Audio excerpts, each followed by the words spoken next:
When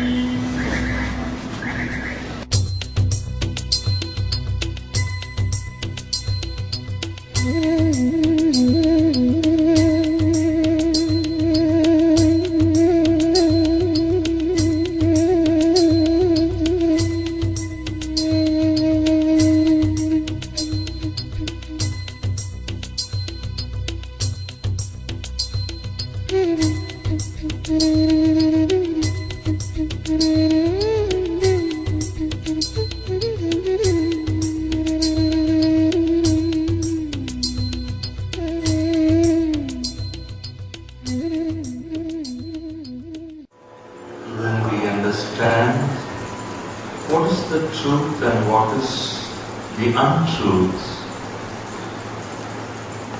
the process is called as realization.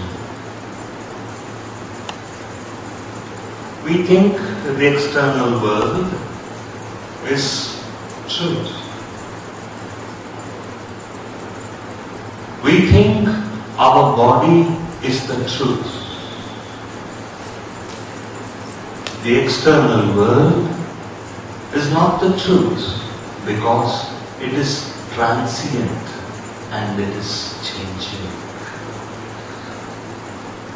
It is the untruth. We think our body is truth. Again, the body is changing every 5 years. When we see our own photographs, the body keeps changing. What is the truth then? Me, called as my soul, is the truth. I don't change. My name, based on that, is the truth. It doesn't change. So then, the I is the truth. What is that I?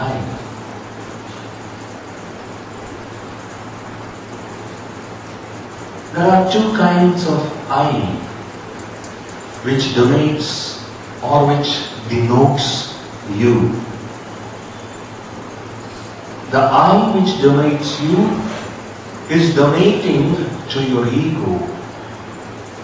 That is not the true I. The I that denotes you, called as the self, that is the true I. What is the true I? I am this, I am that, is not the true I. When you touch your soul with your hand, which denotes the real you, I, that is the point of your soul. Hridaya madhye akasha, akashya madhye atman, atma madhye swa. The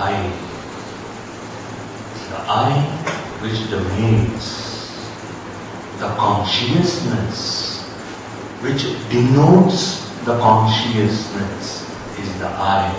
When you touch your heart in your hand, naturally and normally, that is your non-egoistic self. That is the reason these three Upanishadic statements tells you how to reach the self within you, not the body. How do you do that? Your body owes its responsibility to your soul or the self.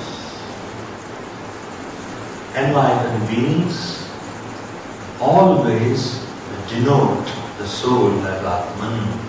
It was only the great Rana from Arunachala who denoted that soul as that self itself.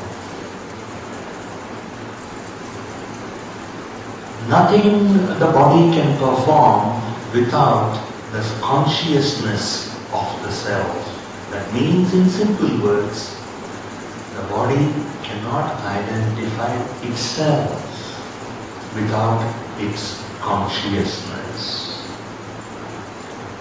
That is why it says, Sanskrit word very clearly tells, without Shiva, the body becomes a Shava.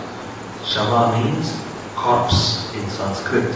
Shiva means the conscious self is called as Shiva. When you chant Om Namah Shivaya, it means you are the conscious self and you are going down to that conscious self. Most of you would have thought Shiva is an external form which has to be worshipped. No doubt. It is also external form because from the Upanishad we came down to the Vedic stage where without a form the identity could not be established with God. So you meet God through Om Namah Shivaya. That is the beauty of the Vedic age. Vedic age represents the consciousness of the self, the awareness of the self as Lord Shiva himself. When you look at the Sanatana Dharma of the existence of 33,000 crore forms of divinity, it means each form of divinity has and is, as well as it has a representation on your own body itself. That is the reason the body is called, the human body is called as the temple of God himself. Each part of your body represents a particular deity.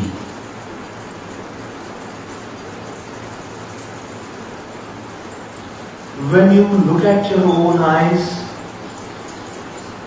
we say this is drishti or this is vision. Drishti in English is transferred as vision. So when you look at your eyes, you have to say this is the part of the organs which has got the power to see. It is powerful enough to see. That means in Sanatana Dharma, the Netra Drishti itself is one form of divinity itself.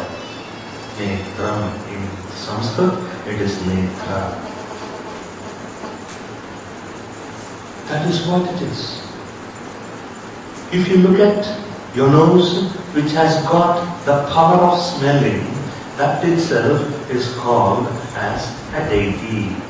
The deity of the ability to smell.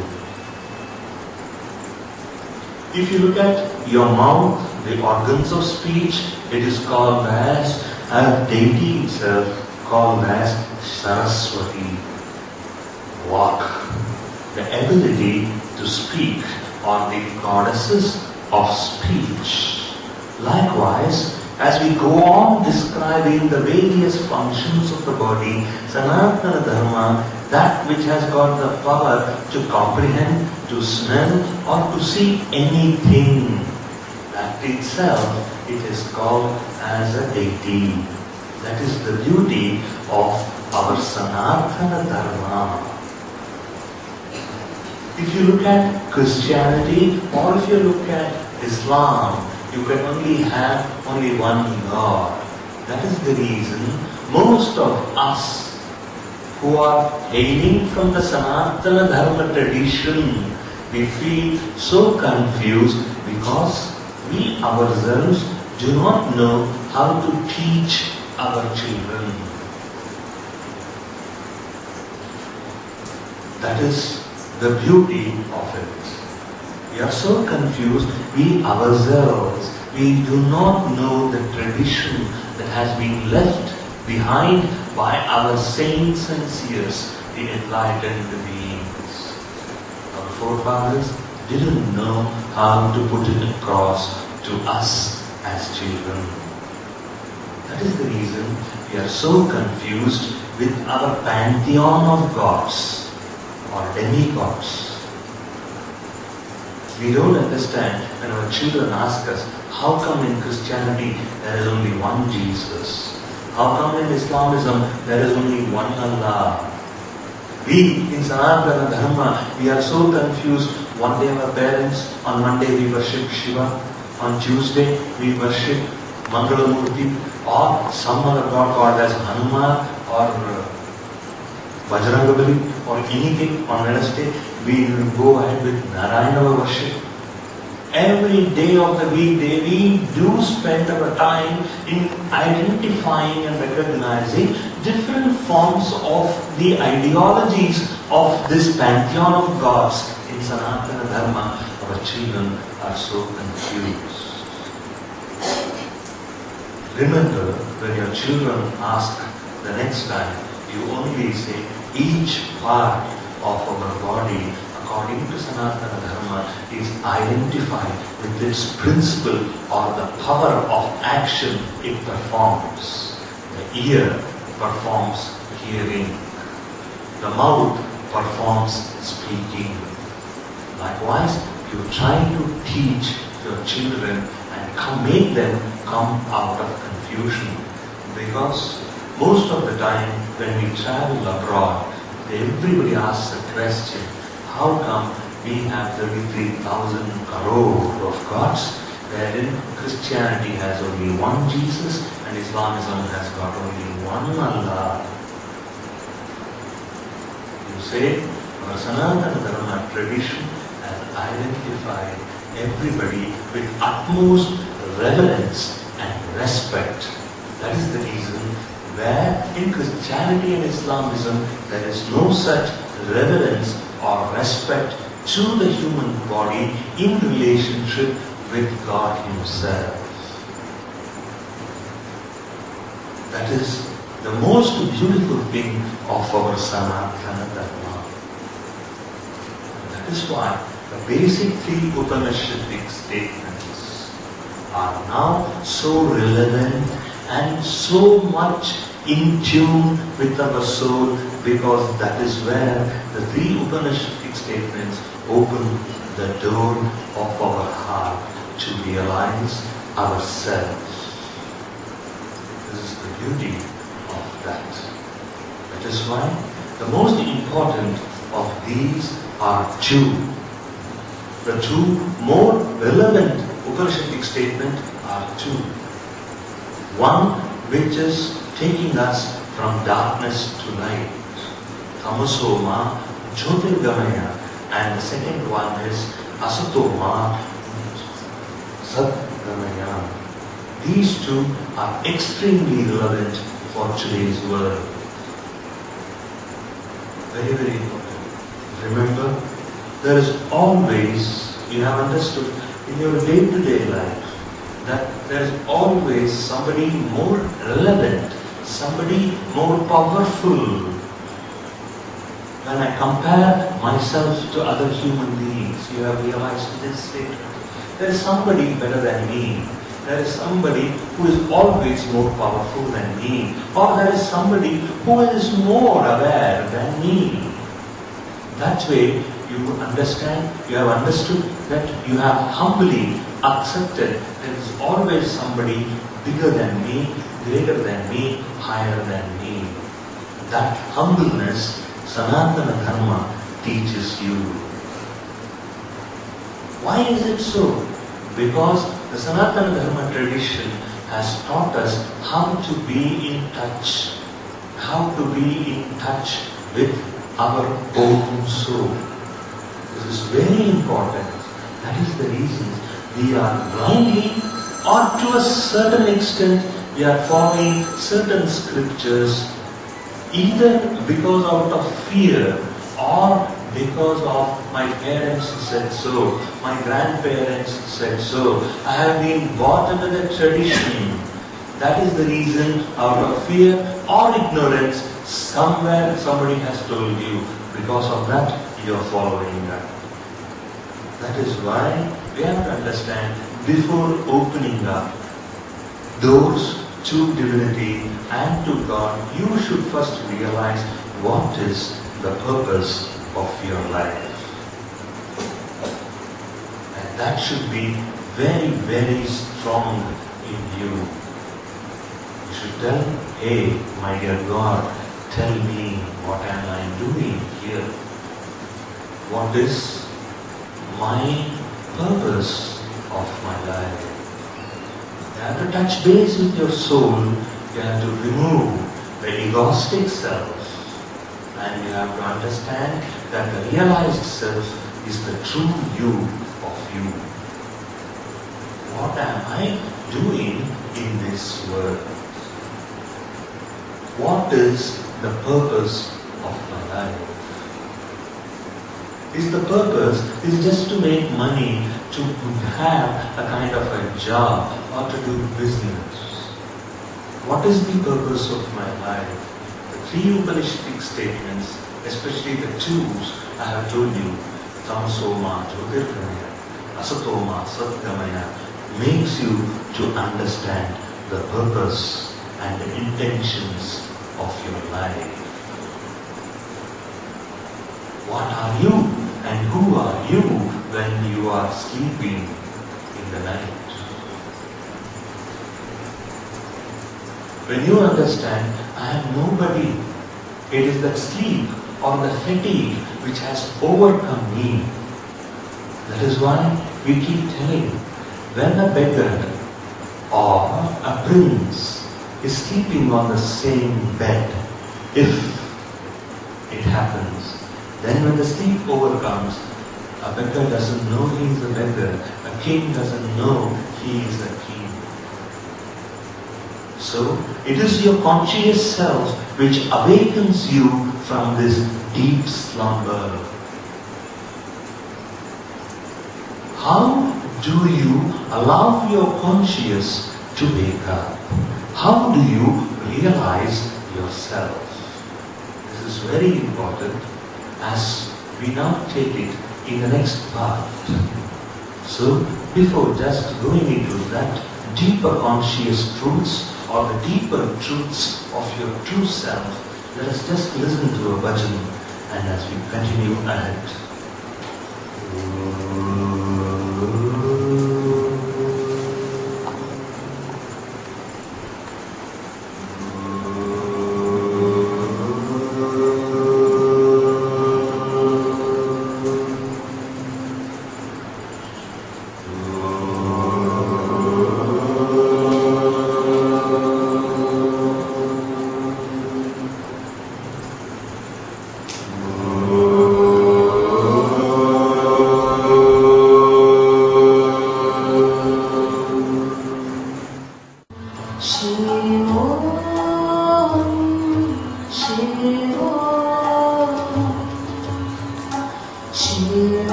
Shiva Swarup